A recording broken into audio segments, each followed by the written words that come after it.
I guess there's really nothing profound in saying that death follows life. I mean, for anything to die, it first must live.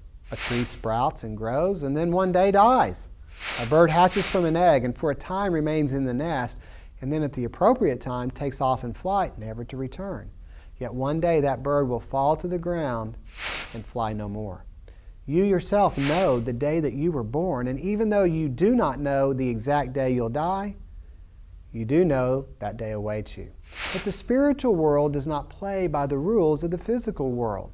Whereas the physical world starts in life and eventually ends in death, spiritually you begin in death and upon becoming a Christian, move into life. In essence, at your birth, you entered into this world both alive and dead. Alive physically, but dead spiritually. As Jesus walked toward the hill that he would ultimately be crucified on, imagine yourself as one of the onlookers lining the road. What's going through your mind?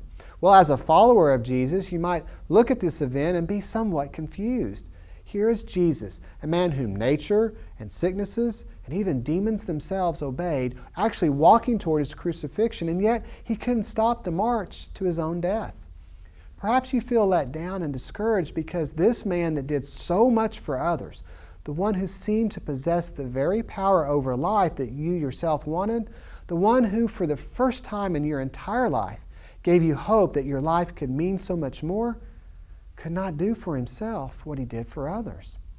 But these thoughts wrap around your mind and take hold of you because you assume, just like in the physical world, spiritually life comes before death, or at least without a price.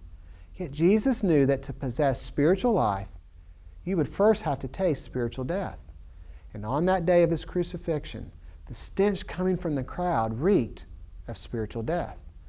To convince you that somehow you're experiencing life while actually being dead may be Satan's biggest lie. To be alive outwardly, physically, while inwardly being dead, hollows out a person. As a spectator that day, as you watched Jesus march to the cross, the security of your own outward life covered up the reality of your inward life. You were alive on the outside, but you were dead on the inside. But as Jesus walked toward the hill where he would ultimately be crucified, something very strange happened. In fact, I dare say this never happened before. 3 of the 4 Gospels mention that a man was pulled out from the crowd and told to carry Jesus' cross. Now, you probably thought, like I did for many years, that Jesus was just too weak to carry the cross, and that because of his weakness, the Roman centurions just drafted someone to carry it for him. After all, that's what we've kind of seen in the movies, right? But nowhere in the Gospels does it indicate Jesus was too weak to carry his own cross. So if he wasn't too weak, why did someone carry it for him? Well, here's where the story gets really, really interesting. In the time of Christ, when a hardened criminal walked to the place of crucifixion, he always carried his cross. The act of carrying the cross was a symbolic one. It was meant to communicate to the crowd that the person about to be crucified was indeed guilty of the crime. Carrying the cross equaled guilt. Now imagine God watching his son being crucified from heaven. He knew and in fact felt the very pain of what was about to happen. And in God's mercy and in his grace, instead of just obliterating mankind and all of creation for what the human race was about to do, actually kill Christ, God allowed Jesus to die to save the world from its sins. Now God allowed this because, as I mentioned earlier, he knew that spiritual life for you and me and the entire world could only emerge out of Christ's physical death. If there was hope for you, a person born dead to God, to actually come alive spiritually, then Jesus would first have to die. But no way. No way was God going to allow his innocent son to be seen as acknowledging any guilt. Jesus went to the cross because he chose to go to the cross, not because he deserved the cross.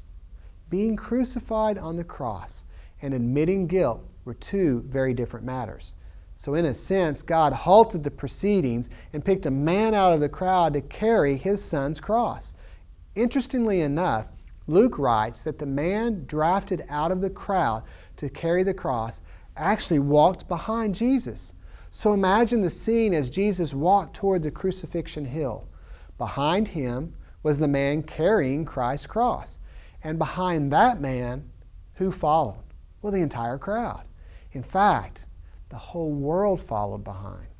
That day, it was a man who carried Jesus' cross, symbolic in the fact that it represented the innocence of Jesus and the guilt of mankind. Now, what does all of this practically mean for you and me? Before God, we are all judged guilty. We bear the cross because we deserve the punishment. And carrying our own crucifixion cross signals to the world our guilt. But for you to actually be nailed to a physical cross and die for your own sins would just mean that your physical death would what? Match your spiritual death. A dead spirit plus a dead body equals the end of a road for the person. But on that day, in your place, instead of death, life hung on the cross. On that day, literally, life willingly died. Death was the price that life with a big L paid for your life with a little l. Now, the proof of resurrection power is the marks of death. We live because He lives. We have the chance at life only because life, Jesus, died for us. We live because Christ died and rose from the dead.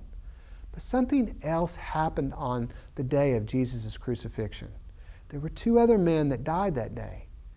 And how these two men died in relation to Jesus reveals another one of God's symbolic messages.